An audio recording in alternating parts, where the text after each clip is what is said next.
Good morning, everyone. Welcome back to another episode of my YouTube channel. This is Trey Collis coming to you live from the beautiful South Texas, where I hope everyone has had a wonderful week. Hope everyone has a wonderful weekend, and I hope that everyone enjoys some football, some family time, and some baseball as well. We're gonna get into all that and a little bit more today. Uh, Yankees are not done. Go Yankees! Um Forcing a game six tonight in Minute Maid in Houston. Why I think the Yankees are not done, and I think they will force a game seven tonight. I'll get into that a little bit later.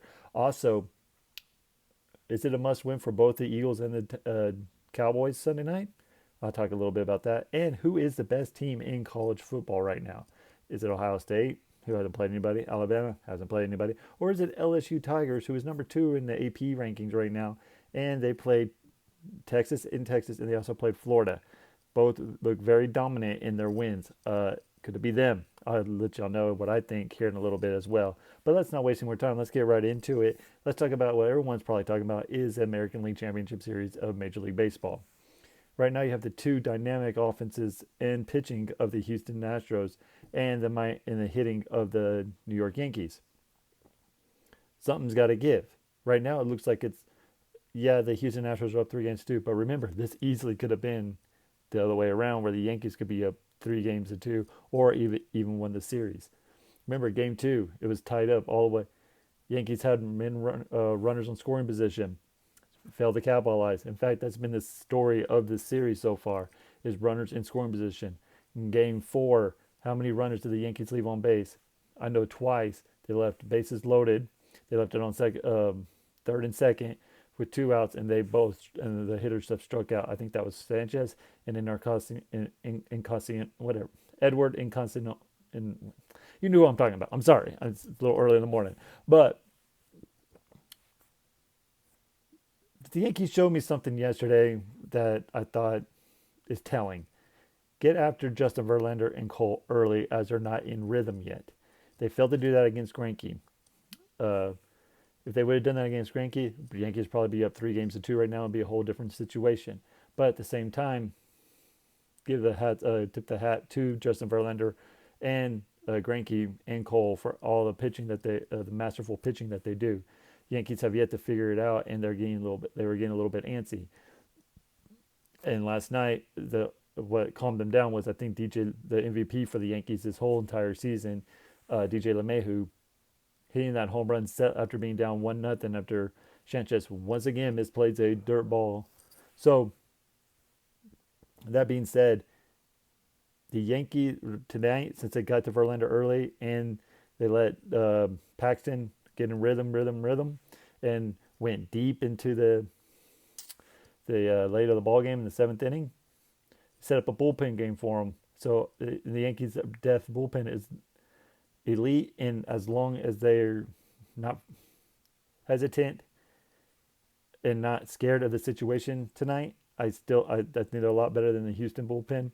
I know Harris for the Houston Astros is pitching when lights out. Ozuna from the closer for the Astros is lights out right now.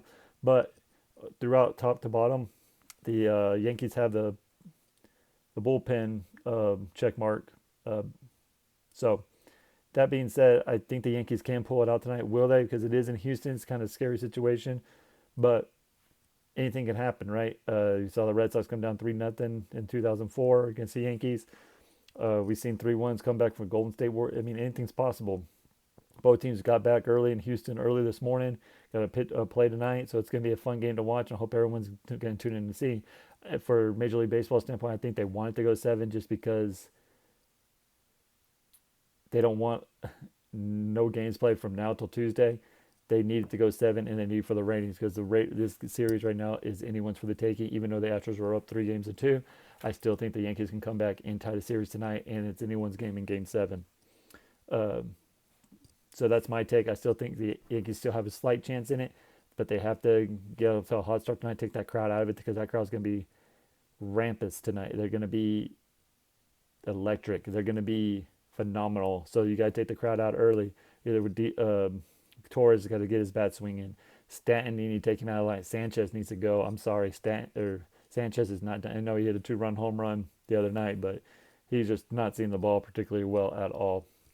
So, but if they get those back, Gleyber Torres back going, they get Aaron Judge's back going, they get Heck, even in Carcinone, it's about going.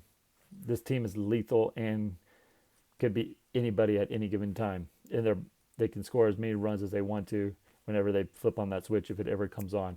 So watch out for tonight. It's going to be a great series tonight. I hope everyone tunes in and watches.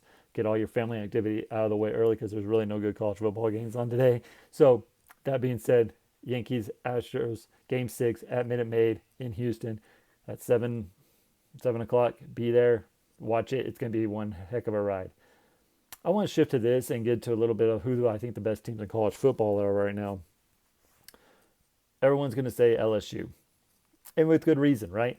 LSU beat Texas in Texas. They beat Florida. They're the only team in the SEC who has actually played. Well, Auburn's actually played some people too, but they've already lost to Florida, and Florida lost to LSU. So Auburn's kind of out of it. But Auburn has a big game coming up in a couple weeks, so we'll see where that goes. But right now, I wouldn't pinch it on LSU because that defense is not as good as everyone thinks it is. It's not the same LSU defense from run, and let your defense get you the ball in good field position.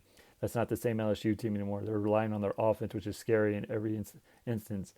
Yes, Burrow is playing out of his mind right now, the quarterback for LSU, but he's going to have the cold weather's coming.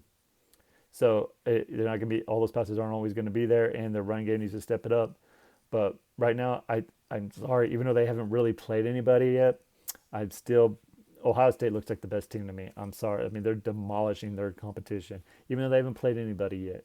They're not going to play anybody all year, so they have to run the table this year until they play Wisconsin. That Wisconsin-Ohio State game is going to be phenomenal. It's going to be fun to watch. But right now, with everything panning out just the way I see Ohio State's offense running around, their defense is gearing up. Ohio State looks like the best all-around team right now. And Clemson had a little bit of scare 3 weeks ago, but I think that scared them enough, and I think they're ready to rock and roll. And I think Clemson's just bored right now.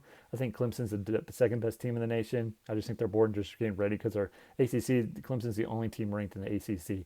So they're going to run through that conference without any problems whatsoever after that scare from North Carolina 3 weeks ago. Alabama, I'm not impressed with Alabama. Texas A&M should have probably made it a closer game, but they're just in a shell themselves. A&M's not as good as people say it is. Jimbo Fisher's overrated as a coach, even though he has a national championship at Florida State. Kellen Mond's a joke. He has no confidence in his throwing ability. He's missing wide open wide receivers, even though he had a pretty good game against Alabama. But that Alabama defense is not as good as it has been years past because they're missing a key linebacker, and the running game is not as sharp as it has been. And they're relying too much on Tua and those receivers, and it is a scary task whenever you're not clicking on all cylinders. So right now, I think the best teams are Ohio State, Clemson, then you got your Alabama, and then you got LSU. And I'm not even putting Oklahoma at number 5 right now. I'm sorry, I'm just not.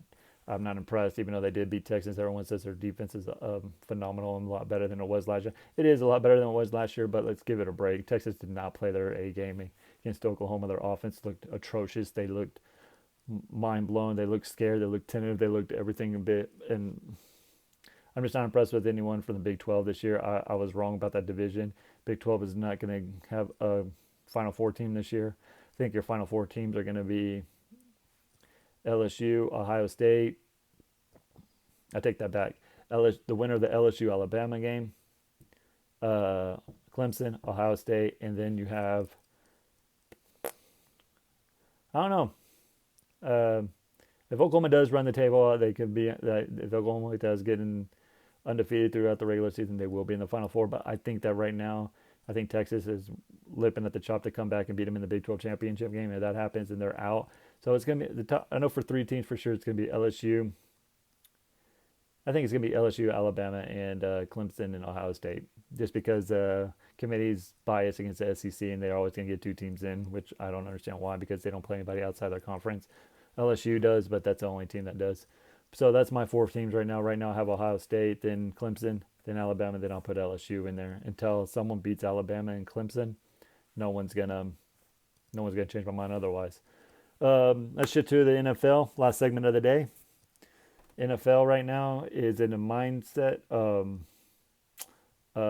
bad teams. Let's just one week or 3 weeks, Dallas Cowboys look great. Next 3 weeks, they can't beat anybody. Same thing with the Kansas City Chiefs.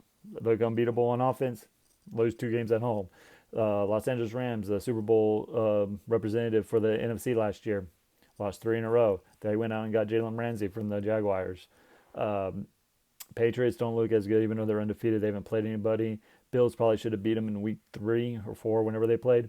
So there's no one That's why the NFL is so great this year, because there's not one dominating team, and it's anyone's really take it. Even though I will say this, the Saints, even though they keep winning without Drew Brees, they're still vulnerable in every. They can't throw the deep ball. They can't. Um, with Kamara being out probably for this game tomorrow, the running game is going to take a step back, and they're going to rely on Teddy Bridgewater for the next couple of weeks. I kind of see a couple losses probably coming their way. And don't sleep on the Carolina Panthers as well in that division with their backup quarterback and Moore. I just think that right now Moore is playing lights out, and I think that's a good fit for the Carolina Panthers. I think they just need to kick Cam Newton to the curb and say, you know what, thanks for all you did. Thanks for taking us to the Super Bowl, but this is where the direction we're heading right now, because our offense is clicking and it looks phenomenal as it is right now. Um, but yeah, there's not one. And so this game against the Eagles and the Dallas Cowboys, it's not for the division, because no team is going to run away with this division unless something happens where the Cowboys finally clutch fire and they go undefeated the rest of the season, which I don't think is going to happen because their defense is suspect. You don't know what defense is going to show up. Are they going to get that team that didn't score a touchdown, didn't give up a touchdown against the Saints, or are they going to be that team that gives up 31 points against Green Bay? So you don't know what kind of defense you're going to get, and then the offense needs to be clicking on all cylinders as well. Mark Cooper might be out with with a quad injury.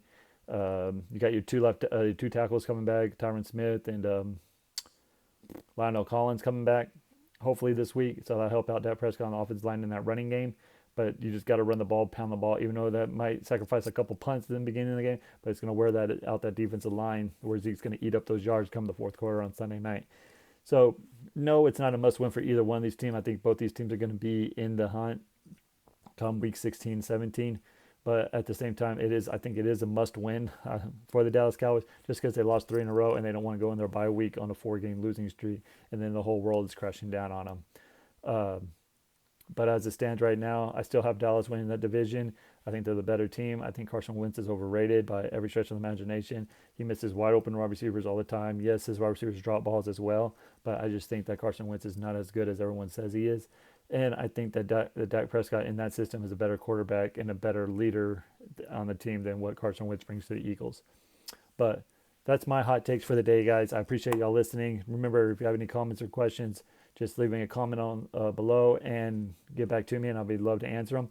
Until then, guys, I hope everyone enjoys baseball. Hope everyone enjoys some college football today. And remember, NFL games this week as well. So everyone enjoy your family. Go to the pumpkin patch. It's going to be a beautiful weekend out here around the country. So just go out and have a little bit of fun with your family and friends. And remember, God bless y'all. Bye.